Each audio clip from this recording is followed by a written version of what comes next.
আর এদিকে আমার চুলাতে আমি ডিম সিদ্ধ করে ছিলে ডিমের একটা চচ্চড়ি, একটা মানে পেঁয়াজ দিয়ে একটা চচ্চড়ি মতো হবে।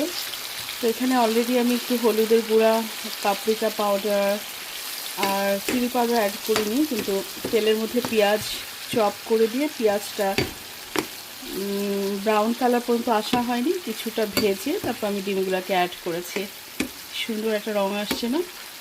আচ্ছা, এই পর্যায়ে আমি এখন আর স্বাদ মতো লবণ দিয়েছি, আর একটু হয়তো লাগবে।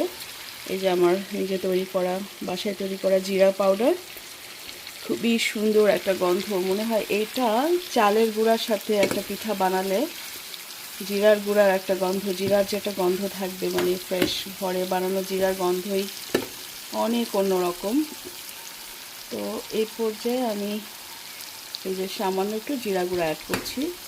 এটা টেস্টের চাইতে ফ্লেভারটার জন্যই বেশি অ্যাড করা, কারণ আমার এখানে ডিমের মধ্যে আসলে জিরা, আমি ডিমের অনেকে কোরমা করে বা রেজালা টাইপের, আমি জাস্ট ডিমের একটা চচ্চড়ি মতো করতে চেয়েছি। এগুলো হালকা একটু গ্রেভি। আমার ডিমের চচ্চড়িটা অলমোস্ট হয়ে আসছে, আর দেখেন কি সুন্দর একটা রং আসছে।